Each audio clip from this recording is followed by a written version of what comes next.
토이맨 칼럼. 워치만니 형제님이 일평생 받은 고난과 배운 공과.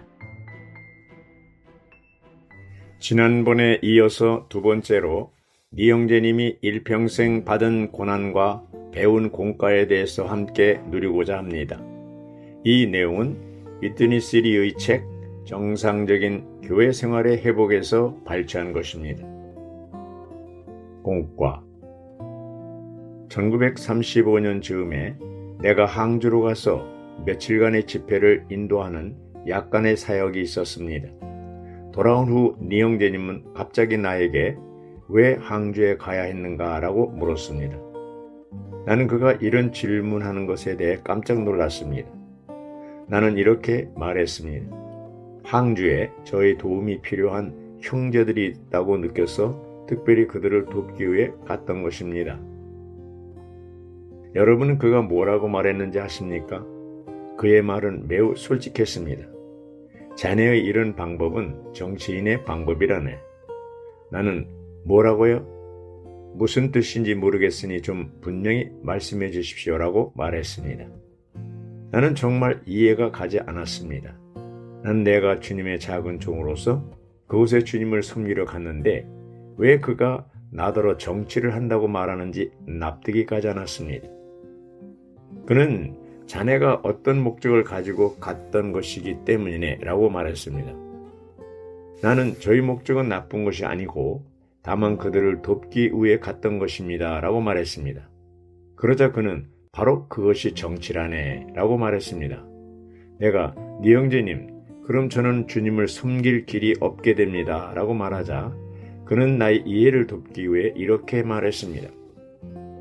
만일 자네가 어디를 가려고 한다면 어떤 목적을 가져서는 안 되네. 자네가 왜 거기에 가는가? 그것은 주님이 그렇게 인도하셨고 주님이 자네를 인도하셨기 때문에 가는 것이야 하네. 자네는 무엇을 해야 할지 모르고 그분만이 아셔야 하네. 이것은 참으로 나에게 하나의 공과였습니다. 형제들이여, 오늘날까지도 나는 여전히 이 공과를 배우고 있습니다.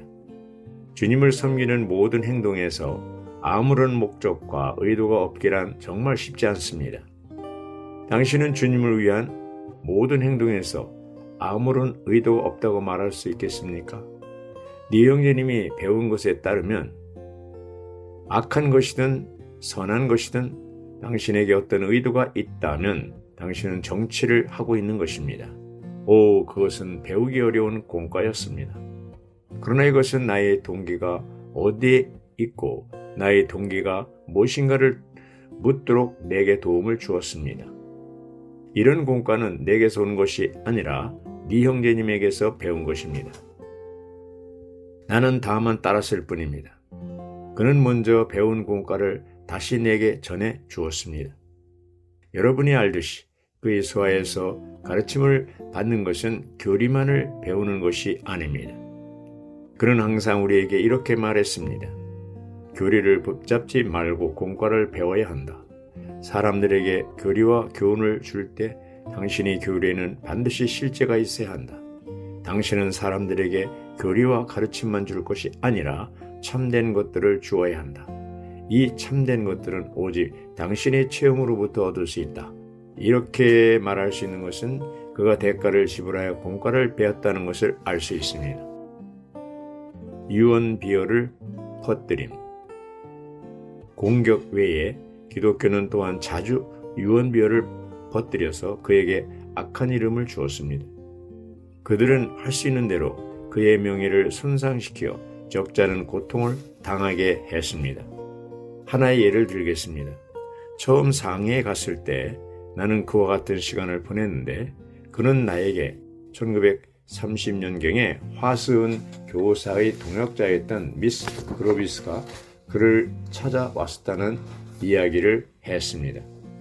그녀는 유언비어를 들었기 때문에 네 형제님을 만났을 때 책망하는 어투로 그에게 내가 듣기로는 어느 여자가 당신과 함께 거한다고 하는데 맞습니까? 하고 물었습니다. 그때 그는 미혼이었고 그로비스 교사는 영적으로 그를 도왔던 사람이었기 때문에 네 형제님을 책망할 자격이 있었습니다. 네 형제님은 나에게 그렇다고 답변했다고 했습니다.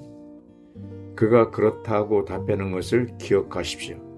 그녀는 어찌 여자가 당신과 같이 있을 수 있나요? 라고 말하면서 매우 기분이 나빠서 실망하여 돌아갔습니다.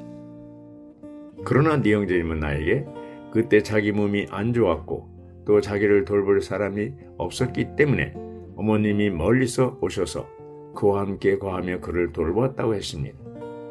한 여자가 나와 함께 거한 것은 사실이네. 그것은 그때 내가 병에 걸렸기 때문이라네. 나는 정말 이해가 되지 않았습니다. 그럼 당신은 왜 그녀에게 그분이 당신 어머님이라고 말하지 않았습니까? 라고 물었습니다. 그랬더니 네 형제님은 그녀가 나에게 그 여인이 누구냐고 묻지 않았다네 라고 말했습니다. 이어서 그는 나에게 형제여, 우리는 영영 어떤 말로 자신을 위해 변하지 말아야 한다네 라고 말했습니다. 또 그는 그로비스 교사가 나를 책망할 때 나는 자신을 위해 변화하지 않는 공과를 배워야 했고 그 책망을 견디어야 했네 라고 말했습니다. 내가 그에게 왜 그녀가 당신이 어머니라고 말하지 않았습니까? 라고 묻자 그는 이렇게 말했습니다. 그녀는 나에게 그 여인이 누구냐고 묻지 않았네.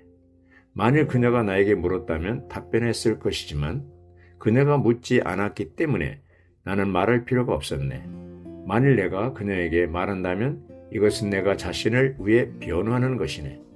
이제 여러분은 금세기에 그가 주님의 손에서 가장 유용한 그릇이 된 이유를 알 수 있을 것입니다. 1942년에 이르러 네 형제님을 반대하는 큰 풍파가 상해에서 일어났는데 거의 모든 동역자들과 인도자들이 그를 반대했다는 것을 말하지 않을 수 없습니다. 그러나 나와 극소수의 형제 자매들이 반대의 대열에 있지 않은 것으로 인해 주님께 감사드립니다. 나는 사람들에게 이렇게 말했습니다. 당신들이 네 형제님이 어떻게 틀렸다고 말해주고 설령 그가 정말 틀렸다 하더라도 나에게는 옳다 그르다를 말할 지위가 없습니다. 이는 내가 그에게서 배운 것을 영영 잊어버릴 수 없기 때문입니다. 내가 그를 믿고 순복했던 이유는 내가 그와 아주 긴 시간을 보내었기 때문입니다. 나는 그가 배운 기본적인 것들을 내게 전했었다는 사실을 영영 부인할 수 없습니다. 나는 사람들이 그에 대해 어떻게 말하는가를 상관하지 않습니다. 어떤 기독교의 지도자들은 나에게 당신은 사람을 따랐고 오츠만 이를 따랐다고 말한 적이 있습니다. 그래서 나는 이렇게 말했습니다. 이것은 너무나 영광스럽습니다. 이렇게 주님으로부터 온 사람을 따를 수 있다는 것은 내게 큰 영광입니다.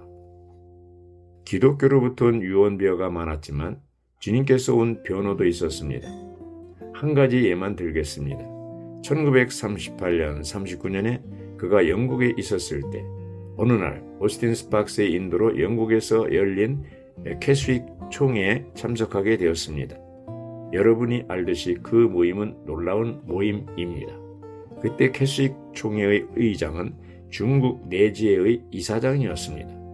그는 네 형제님에 관한 일을 약간 들었었습니다. 그는 네 형제님이 회장에 들어오는 것을 보고 네 형제님에게 기도를 요청했습니다. 그 시대에 캐스윅 총회에서 말하도록 요청되는 것은 매우 영광스러운 일이었습니다. 단상에서 기도하도록 요청되는 것조차 큰 일이었습니다. 의장이 그에게 단상에 올라오라고 청했을 때 올라갈 담력이 없었습니다. 네 형제님은 그를 인도한 스팍스 형제에게 올라가도 되겠냐고 물었습니다. 스팍스 형제는 올라가도 좋다고 권했습니다. 그래서 그는 단상에 올라가 기도하였습니다. 그의 기도는 온 회중을 사로잡았습니다. 기도를 마치고 어떤 이가 이 메시지를 전하였습니다.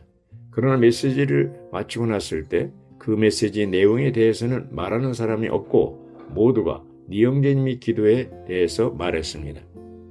그 얼마 안 되어 북평에서는 어떤 사람으로부터 네 형제님이 영국 캐스윅 총회에서 한 기도에 대해서 들었습니다. 그가 어떻게 기도하였으며 그때의 기도가 전 회중을 어떻게 사로잡았는가를 들었습니다. 후에 그 의장은 네 형제님과 좋은 교제를 가졌는데 그는 이것이 중국의 가장 영향력 있는 선교단의 지도자와 교통하는 좋은 기회였던 것입니다. 그들이 대화를 마친 후 내지회의 그 의장은 니영재님의 느낌에 완전히 동의했습니다. 그래서 그는 니영재님에게 이렇게 말했습니다. 형제여, 중국에서 주님이 당신에게 위임한 바가 바로 허드슨 테일러가 받은 부담이요, 또한 우리가 이루지 못한 점이요, 그러나 애석하게도 중국에 있는 우리 선교사들이 당신을 반대하다니 정말 그들은 잘못을 범했소. 결국 이 의장은 특별히 중국의 상해로 가서 모든 내지의 선교사를 모아 그들에게 공개적으로 이렇게 말했습니다. 여러분이 워치만이라는 사람의 일과 사역을 반대하는 것은 전적으로 잘못한 것입니다. 내가 일부러 여러분을 모은 것은 워치만이가 하고자 하는 일은 우리가 마땅히 해야 할 일임을 알려주기 위한 것입니다. 우리가 주님을 실망시켰기 때문에 주님은 우리 대신 그를 일으키셨습니다. 그러므로 오늘 내가 여러분에게 권하고 요청하는 것은 그를 공격하고 반대하는 일을 다시는 하지 말라는 것입니다. 그러나 내가 여러분에게 말하지만 그 의장이 런던으로 돌아간 후 선교사들은 더욱 심하게 그를 공격했습니다. 내가 알고 기억한 바에 의하면 1927년에 니영재님이 상해에서 교회를 세울 때부터 돌아가실 때까지 그는 오직 한 번 교파에 의해 말씀을 전하도록 초청되었습니다. 그때가 1932년이었습니다. 그는 내 고향의 한 교파에 의해 초청을 받았기 때문에 내 집에 묵게 되었는데 그것이 우리의 처음 만남이었습니다. 한 면에서 그는 그리 알려지지 않았지만 또 한 면에서 그는 사람의 공격 대상이 된 면에서 매우 유명했습니다. 만일 그때 당신이 중국에 와서 기독교 전체가 공격하는 사람이 누구냐고 묻는다면 그들은 바로 워치만이라고 알려줄 것입니다. 오늘날 대적의 괴계, 내가 말하고 싶은 것은 바로 이것입니다. 요즘 몇 년 동안 어떤 형제들이 니영재님의 저서를 대량 번역하였는데 그들은 그리스도가 생명 되신 면만을 번역하고 교회인 면은 할 수 있는 대로 숨겨 놓았다는 것입니다. 책명에서 교회라는 단어가 나오는 책들을 그들은 한 권도 번역하지 않았다는 것입니다. 심지어 니영재님의 영광스러운 교회라는 책도 거절했습니다. 그들은 영적인 면만을 취했습니다. 이런 책들이 수천만 명에게 도움을 주었기 때문에 니영재님은 매우 유명해졌습니다. 사실 이것은 니영재님의 본뜻에 위배됩니다. 그는 전혀 이것을 원치 않았습니다. 오늘날 사람들이 그에게 준 명성은 정확하지 않고 공정하지 않습니다. 그들은 니영재님이 귀히 여겼던 교회를 미워했습니다. 나는 그의 책을 출판한 사람들이 할 수 있는 대로 교회에 관한 책들을 숨겨 놓았다는 것을 알고 있습니다. 그들은 힘껏 교회에 관한 책들을 숨겼고 나는 힘껏 교회에 관한 책들을 출판하였습니다. 그의 책을 출판하는 런던의 어떤 곳에서는 전쟁 이후 니영재님이 자신의 관념을 바꿨다고 말하면서 이렇게 말했습니다. 1945년 이전에 워치만이는 교회나 종파에 대해 어떤 견해를 가지고 있었으나 1945년 이후 그의 태도를 바꾸었다. 그러므로 오늘날 위트니스 리와 워치만이는 다르다. 바로 이것 때문에 나는 교회의 길이라는 책을 출판하였습니다. 여러분은 돌아가서 교회의 길이라는 책의 영문판에서 내가 쓴 서문을 읽어보십시오. 거기서 대화한 일자와 장소를 기록했는데 1945년 이전에 전한 것은 하나도 없었습니다.